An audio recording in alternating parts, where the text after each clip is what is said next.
Dans ce tutoriel, nous allons explorer un outil qui vous permet d'examiner les fichiers météo. Cet outil s'appelle Table et Graphique météo. Nous donnerons d'abord une brève explication du modèle de ciel clair, car il est utilisé comme référence pour comparer nos données météorologiques. Ensuite, nous vous montrerons comment visualiser les graphiques et les tableaux d'un fichier météo. Enfin, nous explorerons l'outil Vérifier la qualité des données pour déterminer si les fichiers météo sont correctement configurés. Le modèle de ciel clair représente l'irradiation d'une journée sans nuages. En principe, il devrait s'agir de la limite supérieure de l'irradiance du fichier MET, bien que de petites variations soient acceptables. Notez que le modèle de ciel clair, pris ici comme référence, dépend du paramètre de Linke, décrivant l'absorption de la lumière dans l'atmosphère en fonction de la teneur en eau et des aérosols. Ce paramètre peut varier d'un site à l'autre, ainsi que d'une saison à l'autre. Ce facteur induit des incertitudes de l'ordre de quelques pourcents. L'irradiance du ciel clair dans les régions très polluées peut être significativement plus faible que dans les régions où l'air est pur.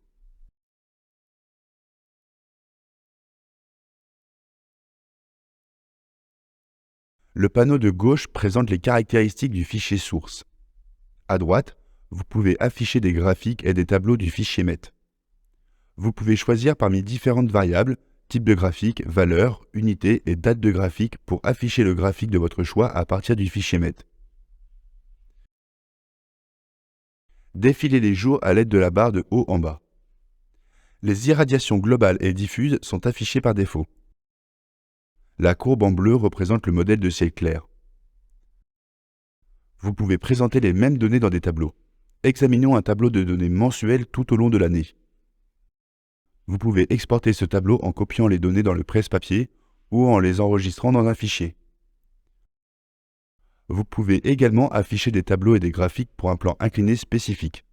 Pour ce faire, cliquez sur ce bouton. Vous devez ensuite définir l'orientation du plan et le facteur d'albédo. Si vous souhaitez modifier le plan après l'avoir défini, vous pouvez le faire à l'aide de ce bouton. Voyons ensuite comment vérifier la qualité des données du fichier MET. Lors de la création de nouveaux fichiers météo, il est très important de vérifier que les valeurs horaires sont cohérentes et plausibles.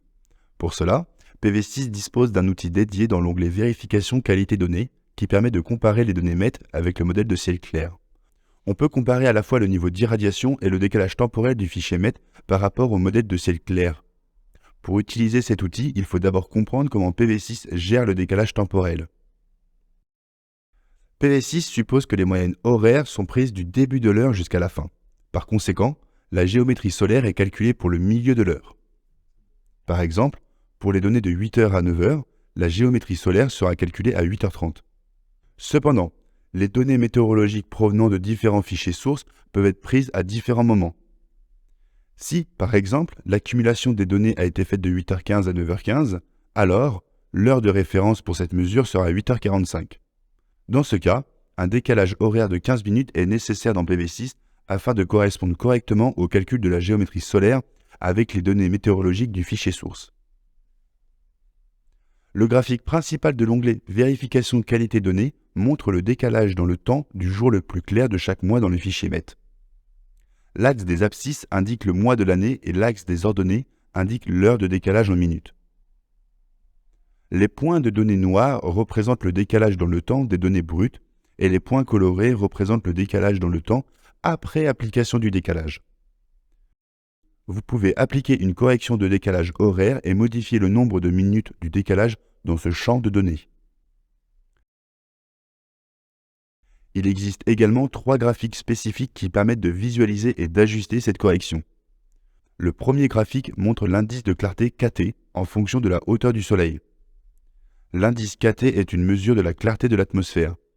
Il est défini comme le rapport entre l'irradiation au niveau du sol et l'irradiation extraterrestre. Les heures du matin sont représentées en orange et les heures du soir en vert. Ces valeurs sont comparées au modèle de ciel clair en juin en bleu et en décembre en noir. Il s'agit de l'outil le plus sensible pour la correction du décalage horaire. En utilisant la barre de défilement à droite, vous pouvez voir comment les points de données changent avec un décalage temporel donné. Le meilleur décalage temporel est obtenu lorsque les points orange et vert sont le mieux alignés et dispersés autour du modèle de ciel clair. Le graphique suivant compare explicitement le jour le plus clair de chaque mois au modèle de ciel clair. En noir, vous pouvez voir les données MET et en bleu, le modèle de ciel clair. Les bords montants et descendants doivent correspondre le mieux possible. Ces graphiques servent de base pour obtenir les 12 valeurs mensuelles représentatives que nous avons vues précédemment. La barre de défilement à droite permet de changer de mois. Ici, vous pouvez clairement voir si le modèle MET et le modèle de ciel clair sont sensiblement décalés dans le temps. Vous pouvez également voir si l'irradiance du fichier MET est significativement plus élevée que le modèle de ciel clair. Vous pouvez également utiliser les boutons jour précédent et jour suivant pour consulter les données des autres jours du mois. Le dernier graphique compare l'indice de clarté du fichier MET avec l'indice de clarté du modèle de ciel clair, trié par KTCS décroissant. KTCS est le rapport entre le KT des données MET et le KT du modèle de ciel clair.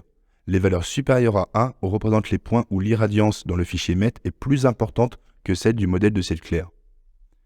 Les points sont ici colorés par saison. Les écarts en hiver sont considérés comme plus acceptables que les écarts en été, car l'irradiation en hiver est plus faible, de sorte qu'un écart de 10% ne représente pas une déviation significative de l'irradiation. PV-Syst émet un avertissement si l'écart entre les conditions météorologiques et le ciel dégagé est trop important.